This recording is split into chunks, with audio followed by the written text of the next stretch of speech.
Chers amis, Shabbat Shalom Uvorach, voici un petit enseignement de Rabbi Akiva, qui est l'homme qui n'a commencé à apprendre la Torah qu'à l'âge de 40 ans, qui est un homme qui finalement l'aura étudié pendant 24 ans de façon consécutive.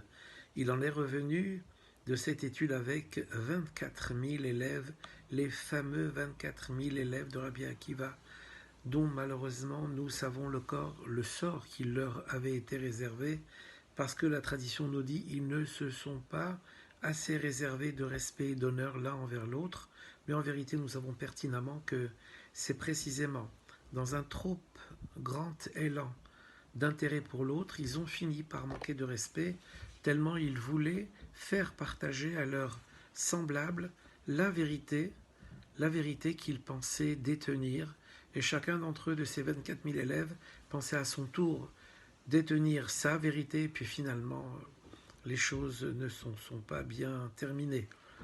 De là, nous apprenons combien il faut être à l'écoute de chacun d'entre nous et faire en sorte que nos avis, au lieu de s'opposer, eh bien, viennent converger l'un vers l'autre et finalement de la discussion jaillir à la lumière. Rabbi Akiva nous dit dans une Mishnah, Akol tsafouille, tout est déjà bien prévu. Vehareshut netuna. Et cependant, le libre arbitre est donné.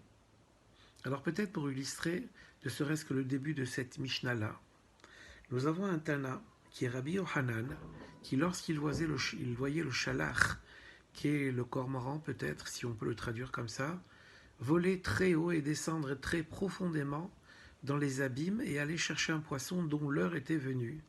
C'est à ce propos-là que Rabbi Yohanan disait « Mishpatecha tehom rabba » Hachem, tes jugements s'exercent jusqu'au profond de l'abîme. Tu envoies un oiseau qui est le shalach pour aller manger cet oiseau dont l'heure est venue.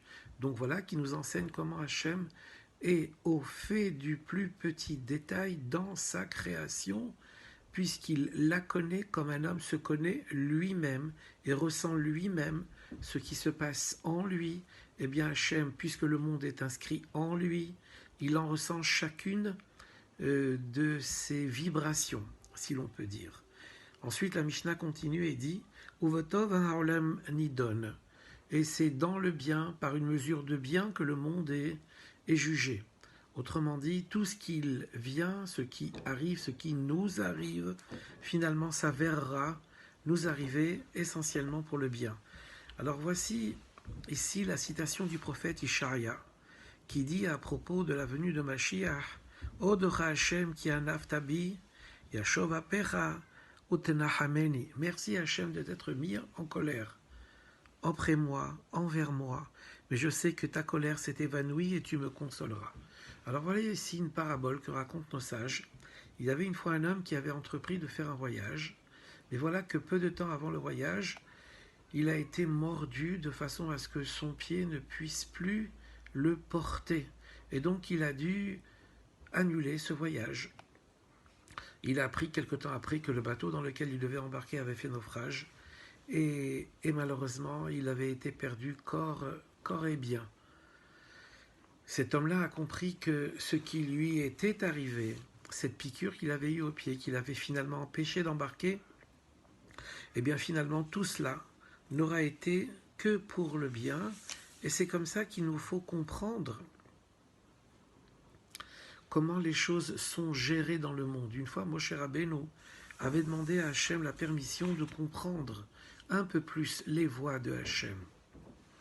C'est ainsi, sans rentrer dans les détails de l'histoire, que malgré les apparences, par exemple, il y avait ici un homme qui était accueilli par une femme et un homme, par un couple finalement qui était très modeste. Et avant de partir, l'invité leur a souhaité que leur vache meure. Alors, Moshe Rabbeinu, en entendant ce que l'invité avait dit à ses hôtes, il a dit « Mais je ne comprends pas. Voilà des gens pauvres qui ont donné à cet invité tout ce qu'ils avaient.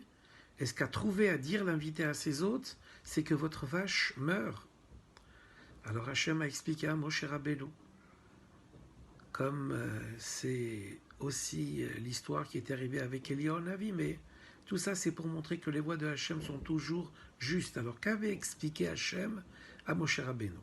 Il avait dit qu'en vérité, un décret pesait sur cette femme, ce qu'à Dieu ne plaise. Elle devait mourir. Et alors, du fait qu'ils avaient bien reçu cet invité-là, eh bien, cette chose-là, cette difficulté-là s'est abattue sur l'animal, au lieu de s'abattre sur la femme elle-même. C'est comme ça qu'on peut dire que Tzedaka Tatzil Mimavet. Il y a aussi une autre histoire avec la fille de Rabbi Akiva, qui avait échappé à une mort certaine prévue par des astrologues, mais ayant, lors de son mariage, fait preuve de Tzedaka, de bienfaisance, avec un homme qui n'était pas invité, qui paraissait être le plus dénué d'entre eux, mais ayant fait du bien avec lui, elle a échappé à une mort certaine. C'est de là que l'on dit également Tzedaka Tatzil Mimavet. Donc voilà, nos maîtres sont pour nous une source d'inspiration. Il nous faut comprendre leurs paraboles et il nous faut toujours être à leur écoute, parce que c'est dans la Torah orale que se trouvent tous les secrets de la Torah écrite. Shabbat Shalom Uvorach.